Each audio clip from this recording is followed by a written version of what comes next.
When you get off Saved by the Bell, it does seem like you've moved into darker characters.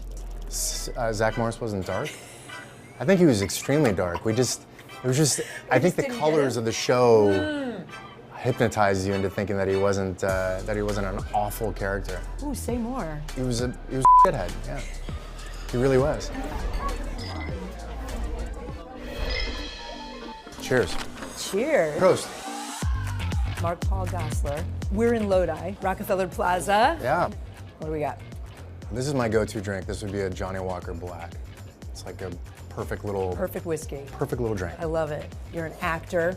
You're right now in the NBC show Found. People probably know you for another show. Yeah. Saved by the Bell. Another NBC show. Another NBC show. Full circled with my family, yeah. Right. Saved by the Bell, you were Zack. Yeah. Will the prettiest girls in school please report to the principal's office immediately for some chips and dip? Does it bother you that people know you for that? Do they still stop you on the street? There's always this conception that you would be upset of your previous work. I think the only time you're upset about it is if that's all you're known for, or if it's hindering you from getting a job. Yeah. And that maybe happened very, very early on in my career. Like right after Saved by the Bell? Yeah, I'd walk into the room and they go, where's the blonde hair? And then you'd have to explain to them, this is my natural hair color, I actually dyed it, that wasn't real. What was your childhood like? Because I read that it was like 4 years old, somebody goes, hey, this kid should be a model. Yeah. My mother's friend was a model. And yeah, it's a typical thing. Your kid's cute. You know, he's very charismatic, he's good in photos. You should be a model. My mom has no idea what that means, and neither do we. You're so young, you probably don't even really get what you're doing at that point. I had fun. It was just something I did after school. You were on like every 80s show. I was. Charles in Charge? Charles in Charge. Yes. What's your major? Education, thank you. Primary or secondary? Secondary, thank you. Well, college isn't all work, is it? I mean, don't you have fun?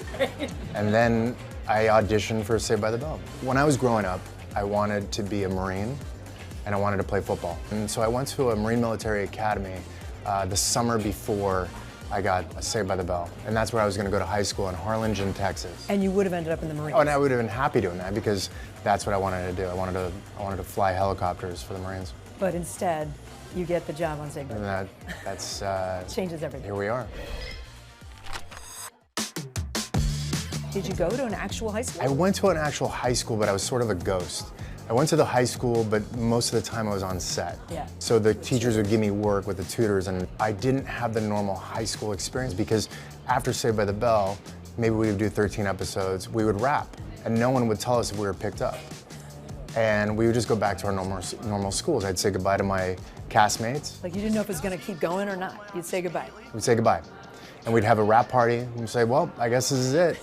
And I would go back to my school, the other kids would go back to their school. And so I just was like this ghost in my regular school, and nobody really cared. It wasn't the time of social media. Yeah. It wasn't the time of wanting to have fame in any way. I was actually looked down upon that I was on television. I was an actor.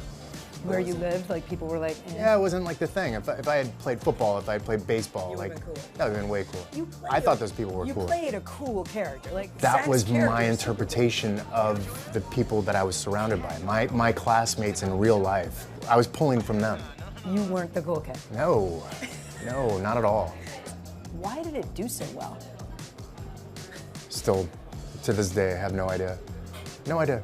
And it wasn't until the show wrapped in '94, I thought, well, this is an industry I'm good at something. I'm sort of in it already, and it's so hard to even break into the industry. I think I'll stick with it. You decided not to go to college. I decided not to go to college and continue with acting. Now you have kids who are college age. Yeah. Do you reflect back on that? Like, do you think, oh, maybe, like, do you ever think I should have gone to college? Or I wouldn't mind had I had a higher education. And there's still part of me that has a romantic sort of vision of like going... college experience. Yeah. Or not even the college experience, just putting my time and effort into something.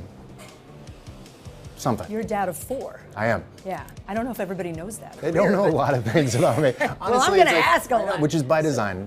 I'm not on social. I keep a lot of things private. And I love what I do. I love going into the industry. I love playing the characters, and I love the business aspect, but it doesn't define us. I feel like at home, we're just a normal family And dad has this job, mom has this job, Yeah. kids have this in school. When I look at your resume, your bio, it's a lot of different things. Yeah. You went from this to this to this to this.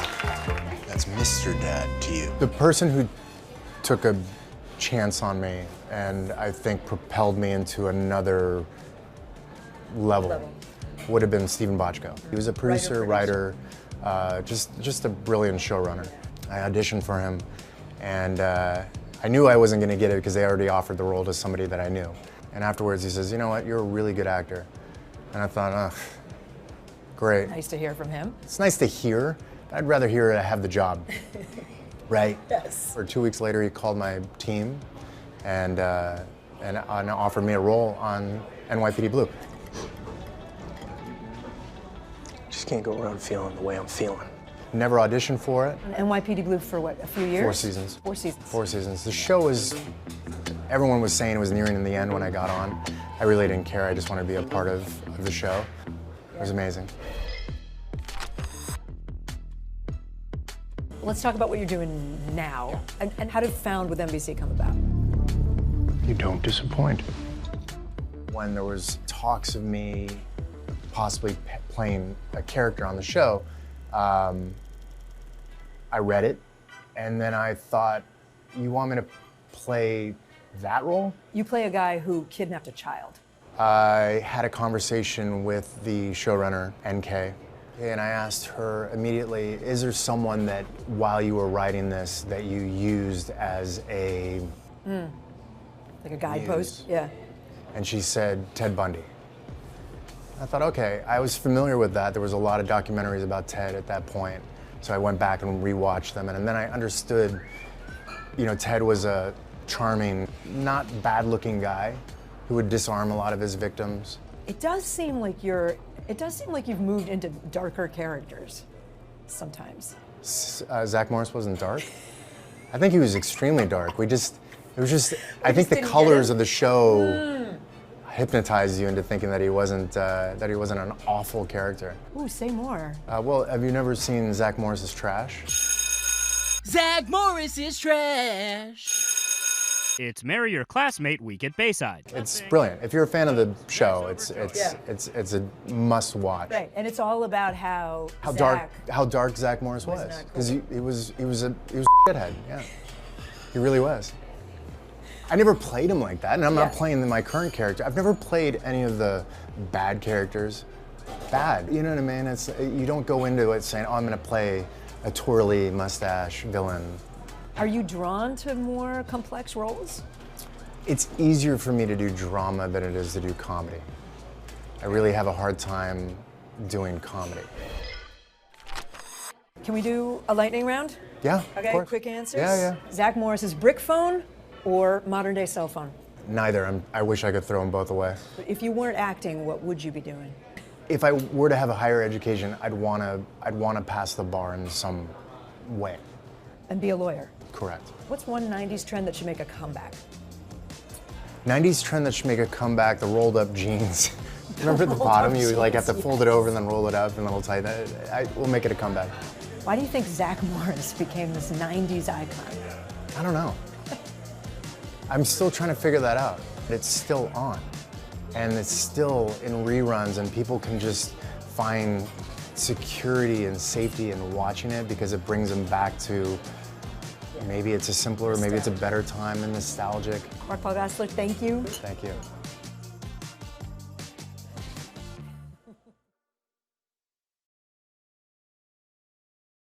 Thanks for watching. Stay updated about breaking news and top stories on the NBC News app or follow us on social media.